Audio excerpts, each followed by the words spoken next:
श्रीगणेशाय नमः।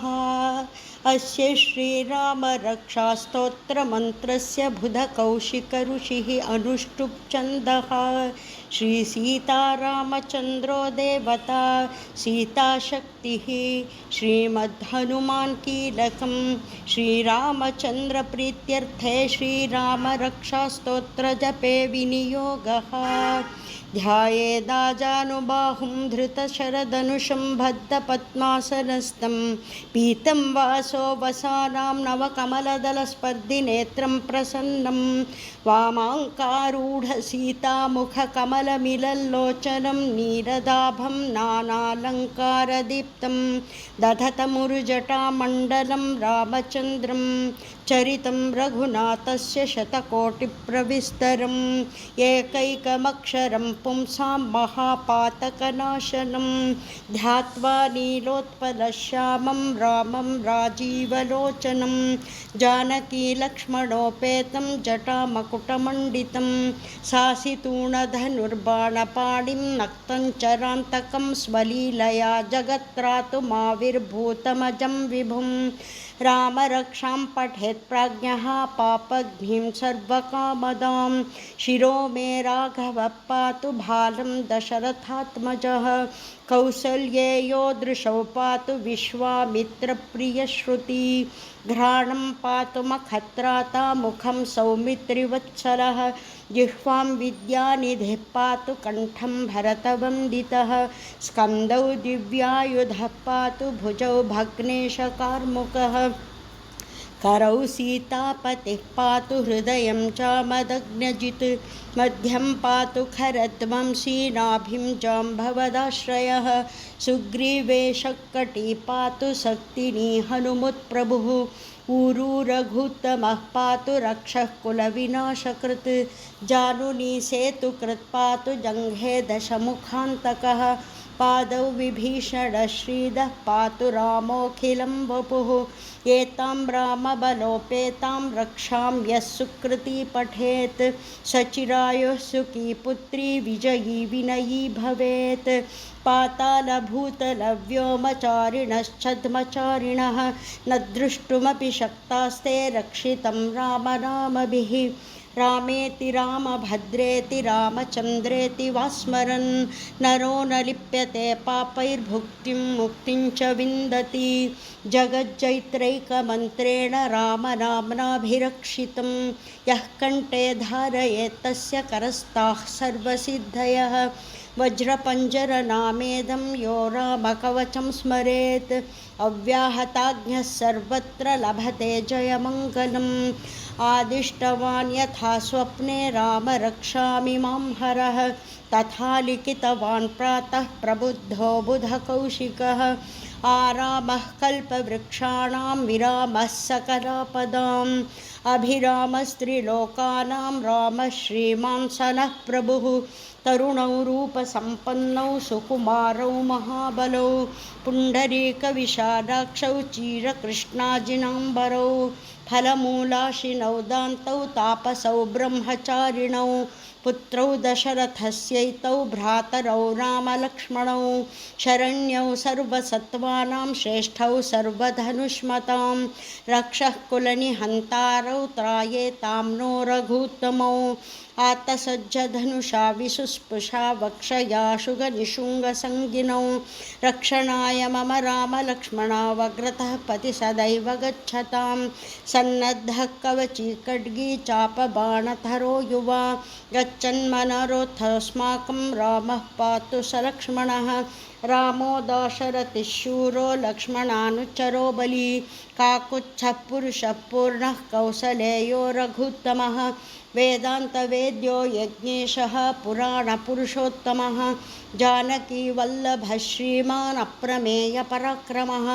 इत्येतानि जपन्नित्यं मद्भक्तः श्रद्धयान्वितः अश्वमेधाधिकं पुण्यं सम्प्राप्नोति न संशयः रामं दूर्वादलश्यामं पद्माक्षं पीतवाससं स्तुवन्ति नामभिर्दिव्यैर्नते संसारिणो नराः रामं लक्ष्मणपूर्वजं रघुवरं सीतापतिं सुन्दरं काकुत्स्थं करुणार्णवं गुणनिधिं विप्रप्रियं धार्मिकं राजेन्द्रं सत्यसन्धं दशरथतनयं श्यामलं शान्तमूर्तिं वन्दे लोकाभिरामं रघुकुलतिलकं राघवं रावणारिं रामाय रामभद्राय रामचन्द्राय वेधसे रघुनाथाय नाथाय सीताय पतये नमः।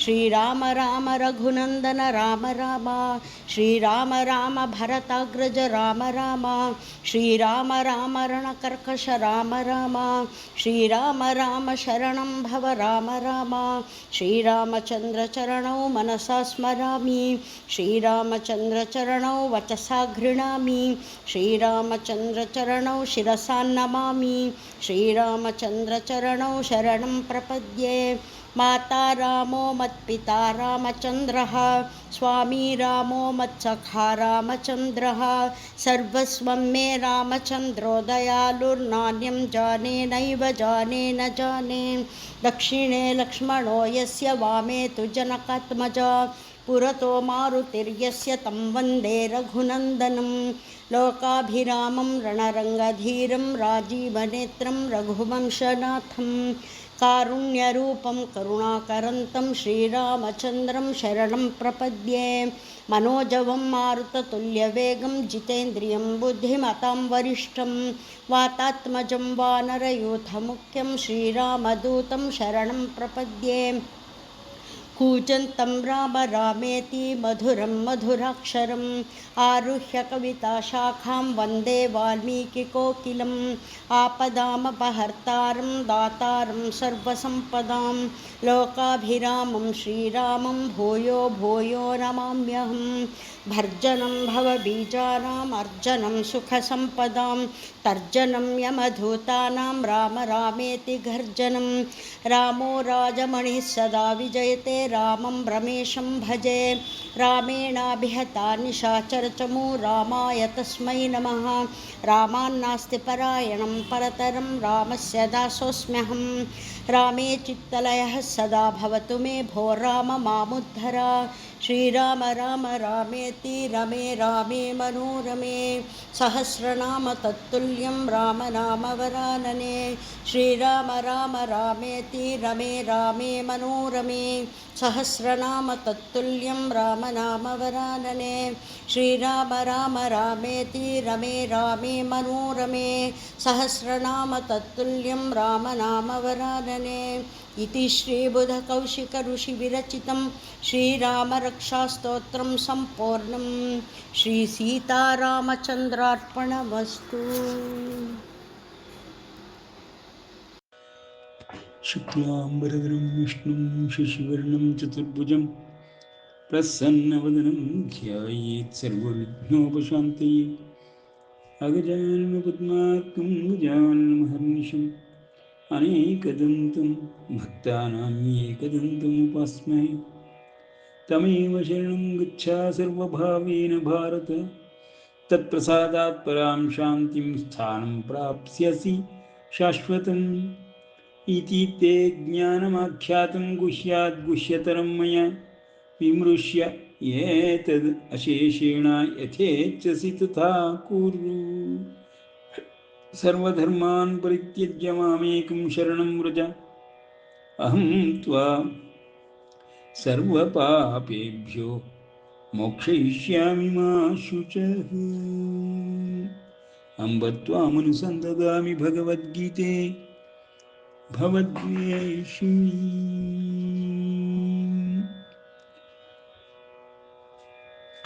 ಇದುವರೆಗೆ ನಾವು ಭಗವದ್ಗೀತಾ ಜ್ಞಾನಾಭ್ಯಾಸದ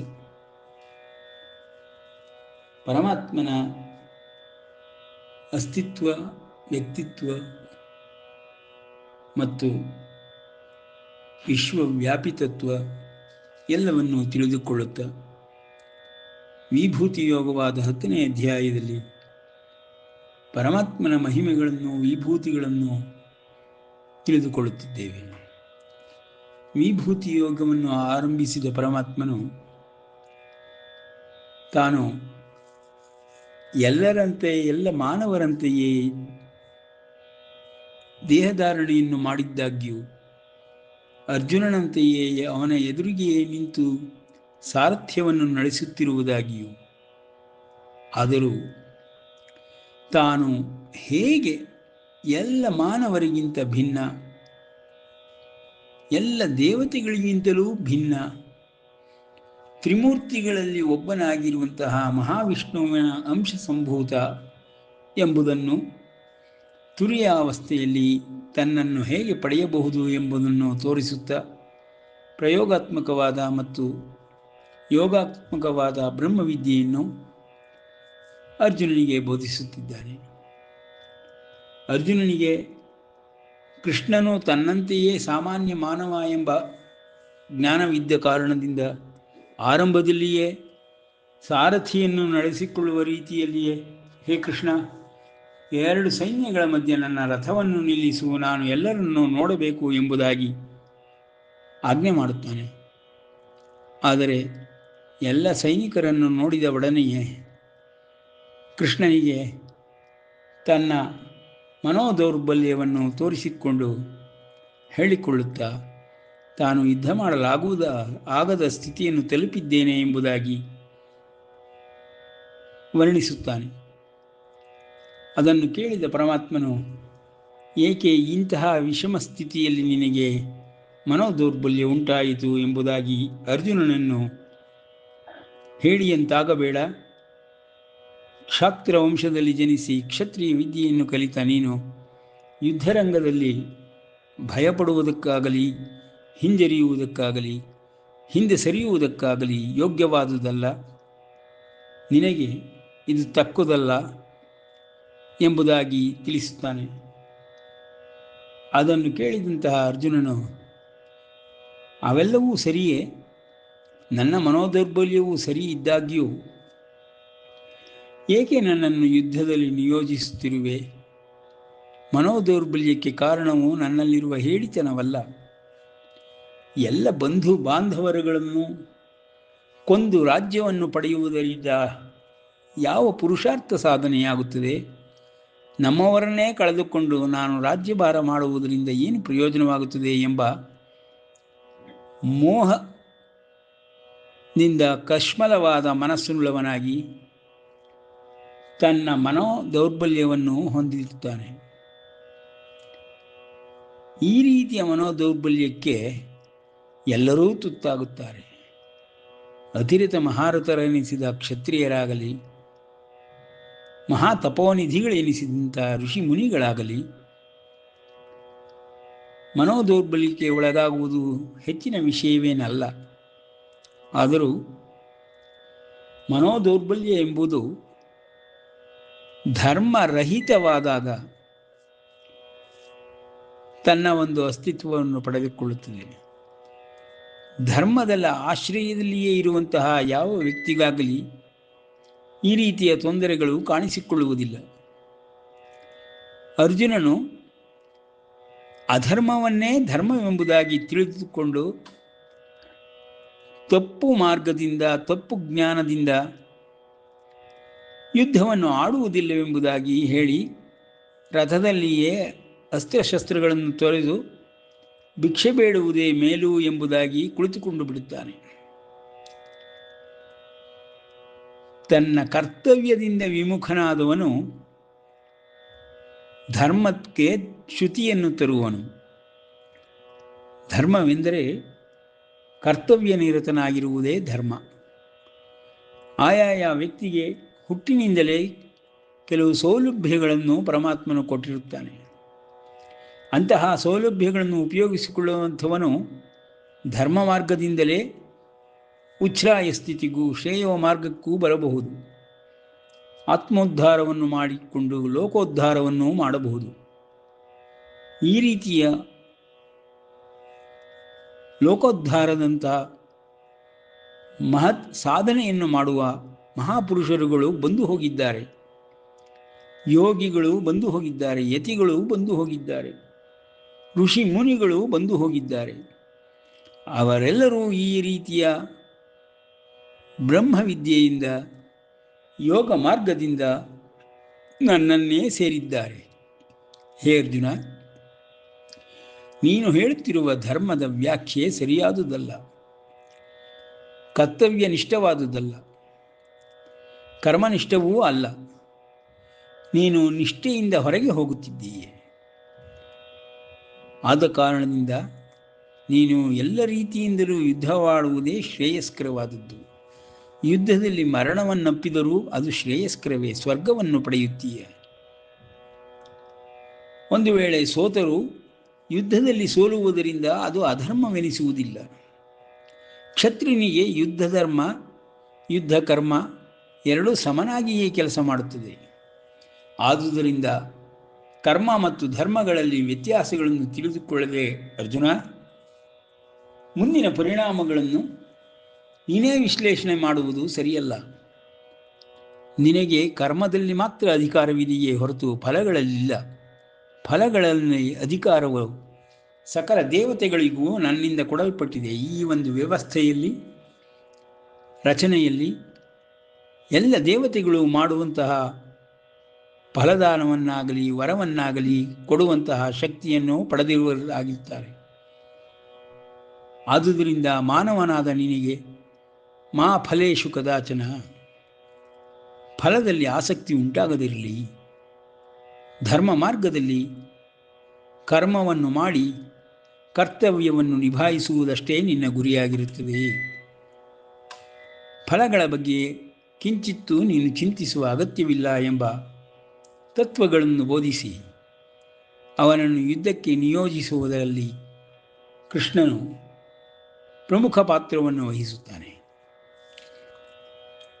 ಕರ್ಮವನ್ನು, ಧರ್ಮವನ್ನು ವರ್ಣಿಸಿ ಸಾಂಖ್ಯ ಯೋಗವನ್ನು ವರ್ಣಿಸುತ್ತಾ ಬ್ರಹ್ಮವಿದ್ಯೆಯ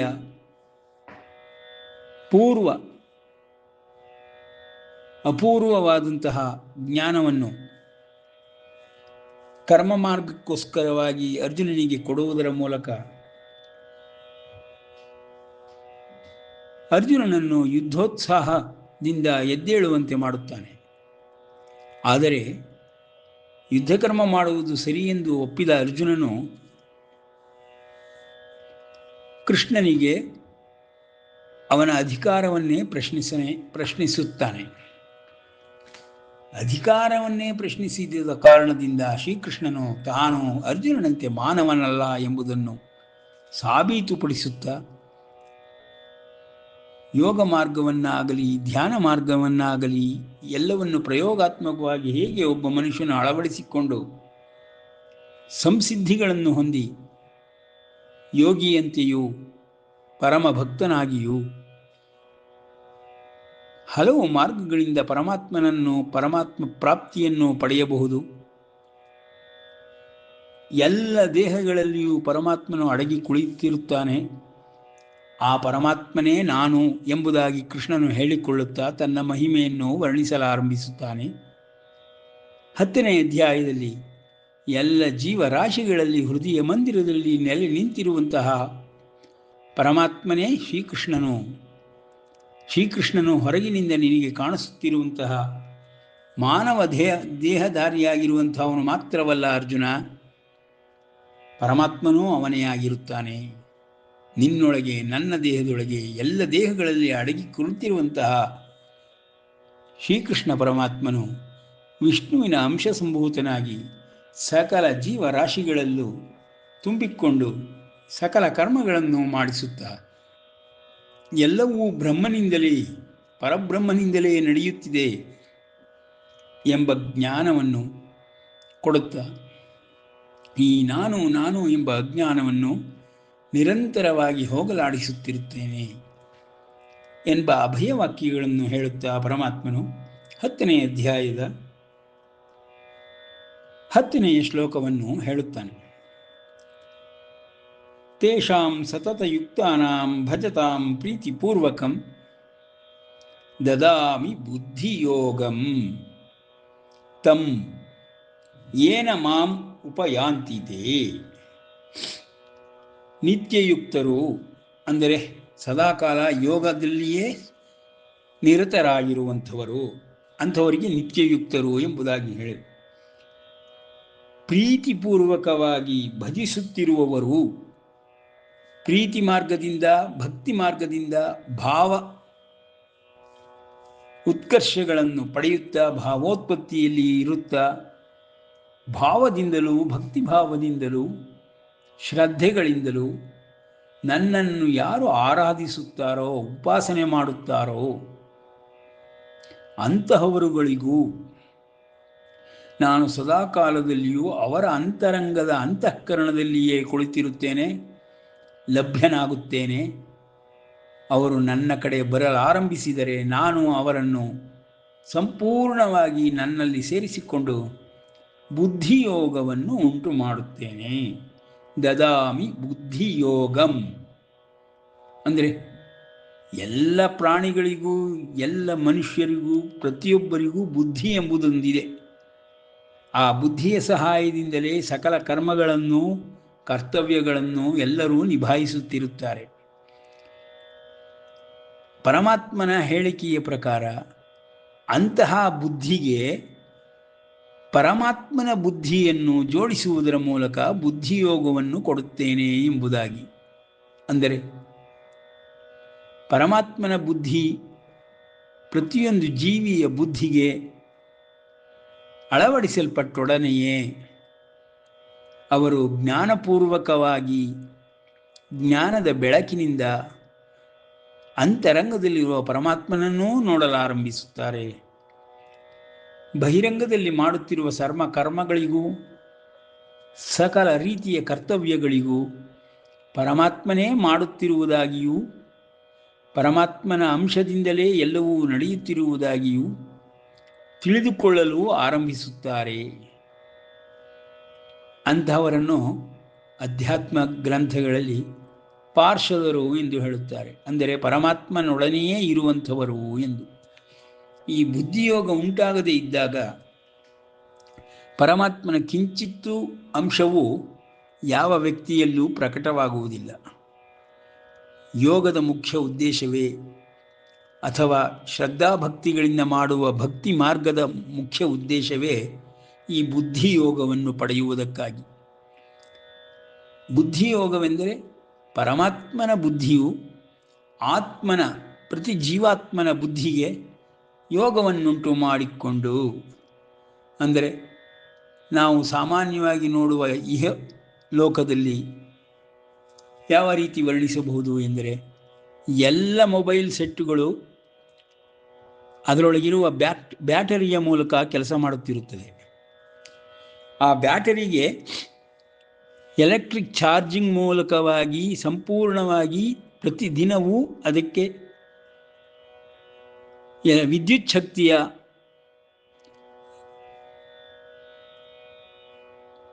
ಸರಬರಾಜು ನಡೆಯುತ್ತಲೇ ಇರುತ್ತದೆ. ಆ ವಿದ್ಯುತ್ ಶಕ್ತಿಯ ಸರಬರಾಜಿನಿಂದ ಪ್ರತಿ ಬ್ಯಾಟರಿಯು ಪ್ರತಿದಿನವೂ ಶಕ್ತಿ ಸಹಿತ ಕಾರ್ಯವನ್ನು ಮಾಡಲು ಉದ್ಯುಕ್ತವಾಗುತ್ತದೆ. ಆಯಾಯ ದಿನಕ್ಕೆ ಬ್ಯಾಟರಿಯಲ್ಲಿ ಚಾರ್ಜ್ ಕಡಿಮೆ ಆದಾಗ, ಸೊನ್ನೆಯಾದಾಗ ಬ್ಯಾಟರಿ ಕೆಲಸ ಮಾಡುವುದನ್ನು ನಿಲ್ಲಿಸುತ್ತದೆ, ಆ ಮೊಬೈಲು ಕೆಲಸ ಮಾಡುವುದನ್ನು ನಿಲ್ಲಿಸುತ್ತದೆ. ವಿದ್ಯುತ್ ಶಕ್ತಿಯ ಸರಬರಾಜನ್ನು ಮಾಡುವುದರ ಮೂಲಕವಾಗಿ, ಚಾರ್ಜ್ ಮಾಡುವುದರ ಮೂಲಕವಾಗಿ ಪ್ರತಿ ಬ್ಯಾಟರಿಯನ್ನು ಮತ್ತೆ ಶಕ್ತಿಯುತವನ್ನಾಗಿ ಮಾಡುವುದು, ಅದನ್ನೇ ಪರಮಾತ್ಮನು ದದಾಮಿ ಬುದ್ಧಿಯೋಗಂ ತಂ ಎಂಬುದಾಗಿ ಹೇಳುತ್ತಿದ್ದಾನೆ. ಯಾರಿಗೆ ಬುದ್ಧಿಯೋಗ ಉಂಟಾಗುತ್ತದೆಯೋ, ಪರಮಾತ್ಮನ ಬುದ್ಧಿಯೊಡನೆ ಸಂಪರ್ಕ ಉಂಟಾಗುತ್ತದೆಯೋ, ಪರಮಾತ್ಮನಿಂದ ಕೊಡಲ್ಪಡುತ್ತದೆಯೋ, ಹಾಗೆ ಅನಂತ ಶಕ್ತಿಯು ಪರಮಾತ್ಮನಿಂದ ಜೀವಾತ್ಮನಿಗೆ ಹರಿಯಲಾರಂಭಿಸುತ್ತದೆ. ಅಂತಹ ವ್ಯಕ್ತಿಯ ಸಕಲ ಕರ್ಮಗಳು ವಿಸ್ಮಯವೆನಿಸುತ್ತದೆ. ಸಾಮಾನ್ಯ ಮನುಷ್ಯನ ಕರ್ಮದಂತೆ ಕಾಣಿಸುವುದಿಲ್ಲ. ಪರಮಾತ್ಮನಿಂದ ನಡೆಯುತ್ತಿರುವ ಕರ್ಮವೆಂಬುದನ್ನು ಗುರುತಿಸಲ್ಪಡಲು ಅನುಕೂಲಕರವಾಗುತ್ತದೆ. ಅಂತಹ ಬುದ್ಧಿಯೋಗವನ್ನು ಪರಮಾತ್ಮನು ತನ್ನ ಬುದ್ಧಿಯೊಡನೆಯೂ ಮತ್ತು ಪ್ರತಿ ಜೀವಾತ್ಮನ ಬುದ್ಧಿಯೊಡನೆಯೂ ಯೋಗವನ್ನುಂಟು ಮಾಡುವುದರ ಮೂಲಕವಾಗಿ ದದಾಮಿ ಬುದ್ಧಿಯೋಗಂ ತಂ ಏನ ಮಾಂ ಉಪಯಾಂತಿತೆ. ಅಂದರೆ ಯಾರು ನನ್ನಲ್ಲಿ ಬಂದು ಸೇರಿಕೊಳ್ಳುತ್ತಾರೋ, ನಮ್ಮ ಪ್ರತಿ ಮನೆಗಳಲ್ಲೂ ಮುಖ್ಯವಾದ ವಿದ್ಯುತ್ ಶಕ್ತಿಯ ವೈರ್ಗಳು, ವ್ಯೂಹಗಳು ರಚಿಸಲ್ಪಟ್ಟಿದ್ದು, ಅದರೊಳಗೆ ಸಂಪರ್ಕವನ್ನು ಏರ್ಪಡಿಸುವುದಕ್ಕಾಗಿ ನಾವುಗಳು ಚಾರ್ಜರ್ ಎಂಬ ಉಪಕರಣವನ್ನು ಉಪಯೋಗಿಸುತ್ತೇವೆ. ಆ ಚಾರ್ಜರ್ ಎಂಬ ಉಪಕರಣದ ಕೆಲಸವೇ ಮುಖ್ಯವಾದ ವಿದ್ಯುತ್ ಶಕ್ತಿಯ ಮೂಲದಿಂದ ಪ್ರತಿ ಮೊಬೈಲ್ನಲ್ಲಿರುವಂತಹ ಸಣ್ಣ ಬ್ಯಾಟರಿಗೆ ಅದಕ್ಕೆ ಬೇಕಾದಷ್ಟು ಶಕ್ತಿಯನ್ನು ರವಾನೆ ಮಾಡುವುದು. ಹೀಗೆ ಪರಮಾತ್ಮನಂತಹ ಅನಂತ ಶಕ್ತಿಯು ಯೋಗ ಮಾರ್ಗದಿಂದ, ಭಕ್ತಿ ಮಾರ್ಗದಿಂದ, ಶ್ರದ್ಧಾ ಭಕ್ತಿಗಳಿಂದ, ಭಾವಗಳಿಂದ ಸಂಪರ್ಕವನ್ನು ಹೊಂದಿದ ಒಡನೆಯೇ ಬುದ್ಧಿಯೋಗ ಉಂಟಾಗಿ ಅನಂತ ಶಕ್ತಿಯು ಆ ದೇಹದಲ್ಲಿ ಪ್ರವಹಿಸುತ್ತಾ ತನ್ನ ಕೆಲಸವನ್ನು ಮಾಡಲಾರಂಭಿಸು. ಅಂತಹ ಕೆಲಸಗಳು ಸಾಮಾನ್ಯ ಮನುಷ್ಯರಿಂದ ಆಗುವಂತಹ ಕೆಲಸಗಳಾಗಿರುವುದಿಲ್ಲ. ಪ್ರಕೃತಿಯನ್ನೇ ನಿಯಂತ್ರಣ ಮಾಡುತ್ತಾ ತನ್ನ ವಶದಲ್ಲಿಟ್ಟುಕೊಂಡು ಪ್ರಕೃತಿಯನ್ನು ಮೀರಿದಂತಹ ಕಾರ್ಯಗಳನ್ನು, ಕಾರ್ಯಸಿದ್ಧಿಗಳನ್ನು ತೋರಿಸುವಂತಹ ಈ ಅನಂತ ಶಕ್ತಿಯು ಪರಮಾತ್ಮ ಶಕ್ತಿಯಾಗಿರುತ್ತದೆ, ಆತ್ಮಶಕ್ತಿಯಲ್ಲ. ಅದು ಪರಮಾತ್ಮ ಶಕ್ತಿಯಿಂದ ಪ್ರವಹಿಸುತ್ತಿರುವಂತಹ ಬುದ್ಧಿಯೋಗಂ, ಆ ಬುದ್ಧಿಯೋಗ ಉಂಟಾಗಿರುತ್ತದೆ. ಅಂತಹ ಬುದ್ಧಿಯೋಗವನ್ನು ಪಡೆಯುವುದಕ್ಕಾಗಿ ಯತಿಗಳು, ಋಷಿಗಳು, ಮುನಿಗಳು, ಸಕಲ ಯೋಗಿಗಳು ಸದಾ ಧ್ಯಾನ ನಿರತರಾಗಿ ಶ್ರದ್ಧಾ ಭಕ್ತಿಗಳಿಂದ, ಭಕ್ತಿ ಮಾರ್ಗದಿಂದಾಗಲಿ ಯೋಗ ಮಾರ್ಗದಿಂದಾಗಲಿ ನನ್ನೊಡನೆ ಬುದ್ಧಿಯೋಗವನ್ನು ಹೊಂದುತ್ತಾರೆ, ಸಂಪರ್ಕವನ್ನು ಪಡೆದುಕೊಳ್ಳುತ್ತಾರೆ. ಅಂತಹವರಿಗೆ ನಾನು ಬುದ್ಧಿಯೋಗವನ್ನು, ಅಂದರೆ ನನ್ನ ಬುದ್ಧಿ ಮತ್ತು ಶಕ್ತಿಗಳನ್ನು ಧಾರೆ ಎರೆಯುವುದರ ಮೂಲಕವಾಗಿ, ಆ ಒಂದು ದೇಹದ ಮೂಲಕವಾಗಿ ಜಗತ್ತಿಗೆ ತೋರಿಸಿಕೊಡುತ್ತೇನೆ. ಅಂತಹ ಜ್ಞಾನದಲ್ಲಿ, ಜ್ಞಾನದ ಬೆಳಕಿನಲ್ಲಿ ಸದಾಕಾಲವೂ ನನ್ನ ಪಾರ್ಶ್ವದರಂತೆ, ನಾರದರಂತೆ, ಋಷಿ ಮುನಿಗಳಂತೆ, ಯೋಗ ಪುರುಷರಂತೆ, ಯೋಗೀಶ್ವರರಂತೆ ಯೋಗ ಕಾರಣದಿಂದ ನನ್ನ ಬುದ್ಧಿಯೋಗವನ್ನು ಹೊಂದಿ ಜಗತ್ತನ್ನೇ ಬೆಳಗಲಾರಂಭಿಸುತ್ತಾರೆ ಎಂಬುದಾಗಿ ದದಾಮಿ ಬುದ್ಧಿಯೋಗಂ ತಂ ಯೇನ ಮಾಂ ಉಪಯಾಂತಿತೆ. ಅಂದರೆ ಯಾವ ಬ್ಯಾಟರಿಗೆ ಚಾರ್ಜ್ ಮಾಡಬೇಕೆಂಬುದಾಗಿ ವಿದ್ಯುತ್ ಶಕ್ತಿಯ ಮೂಲ ಸಂಪರ್ಕವನ್ನು ಕೊಡುತ್ತಾರೋ ಅಂತಹವರಿಗೆ ಆ ಬ್ಯಾಟರಿಗಳು ಚಾರ್ಜ್ ಆಗುತ್ತೆ. ಅದೇ ರೀತಿಯಲ್ಲಿ ಯಾವ ವ್ಯಕ್ತಿ ಯೋಗ ಮಾರ್ಗದಿಂದ, ಭಕ್ತಿ ಮಾರ್ಗದಿಂದ ಪರಮಾತ್ಮನೆಂಬ ಮಹಾನ್ ವ್ಯೂಹಕ್ಕೆ ಸಂಪರ್ಕವನ್ನು ಏರ್ಪಡಿಸಿಕೊಳ್ಳುತ್ತಾನೆಯೋ ಅಂಥವನಿಗೆ ಬುದ್ಧಿಯೋಗ ಉಂಟಾಗಿ ಪರಮಾತ್ಮನ ಸಕಲ ಶಕ್ತಿಗಳು ಅಂತಹ ದೇಹದಲ್ಲಿ ಹರಿಯಲಾರಂಭಿಸುತ್ತದೆ, ಬೆಳಕು ನೀಡಲಾರಂಭಿಸುತ್ತದೆ, ಜಗತ್ತಿನ ಎಲ್ಲವನ್ನು ನಿಯಂತ್ರಿಸಲು ಆರಂಭಿಸುತ್ತದೆ ಎಂಬುದಾಗಿ ಪರಮಾತ್ಮನು ಹೇಗೆ ಬುದ್ಧಿಯೋಗ ಉಂಟಾಗುತ್ತದೆ ಎಂಬುದನ್ನು ವರ್ಣಿಸುತ್ತಿದ್ದಾನೆ. ತೇಷಮೇವಾನುಕಂಪಾರ್ಥಂ ಅಹಂ ಜ್ಞಾನಜಂ ತಮಃ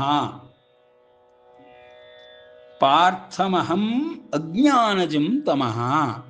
ಅಜ್ಞಾನದಿಂದ ತುಂಬಿರುವಂತಹ, ತಮಸ್ಸಿನಿಂದ ತುಂಬಿರುವಂತಹ ಅಂತಹ ಬುದ್ಧಿಗಳಿಗೆ ಬುದ್ಧಿಯೋಗವನ್ನುಂಟು ಮಾಡಿ ಅಜ್ಞಾನವನ್ನು ನಾಶಯಾಮಿ, ಅಜ್ಞಾನವನ್ನು, ತಪ್ಪುಗಳನ್ನು, ತಪ್ಪು ತಿಳುವಳಿಕೆಗಳನ್ನು ನಾಶಯಾಮಿ, ನಾಶ ಮಾಡುತ್ತೇನೆ.